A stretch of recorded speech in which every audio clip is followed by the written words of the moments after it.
Assalamualaikum warahmatullahi wabarakatuh.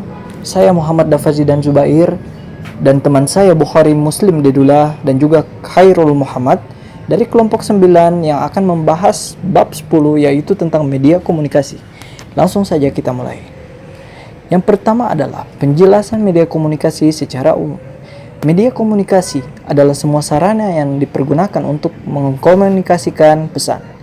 Menurut fungsinya, media komunikasi di dalam organisasi dapat dikelompokkan dalam 3 fungsi, yaitu fungsi produksi, fungsi reproduksi, fungsi penyampaian informasi. Kemudian ada media lisan. Media lisan adalah media berkomunikasi yang berbentuk percakapan dengan menggunakan bahasa lisan. Konkretnya dapat berupa percakapan tatap muka, presentasi, debat, orasi, pidato, dan percakapan di dalam pertemuan atau rapat. Keunggulan media lisan adalah mendapatkan umpan balik dengan cepat, mencakup pesan verbal dan non-verbal secara langsung, dapat disertai dengan mengekspresikan emosi, mendorong lawan bicara untuk bertanya, dan juga memudahkan mempengaruhi orang lain untuk mencapai kesepakatan dan kerjasama.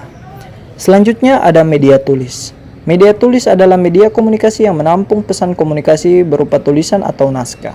Keunggulannya adalah pesan tertulis dapat disimpan apabila sewaktu-waktu kita lupa dapat membaca ulang pesan tersebut, memungkinkan kita mengendalikan pesan atau pernyataan secara hati-hati untuk memilih pesan kunci yang tepat. Pesan tertulis memperkecil kemungkinan terjadinya distorsi dalam pemaknaan, bersifat permanen apabila diperlukan secara bukti, maka dapat dibaca kembali. Selanjutnya ada media elektronik. Media elektronik adalah media penyampaian informasi yang berbasis teknologi elektronik seperti internet dan komputer. Keunggulannya adalah media ini lebih mudah digunakan, media ini lebih menarik untuk digunakan, dan juga media ini mempunyai pengguna yang paling banyak. Nah, kemudian ada dampak penggunaan media. Yang pertama ada dampak positif.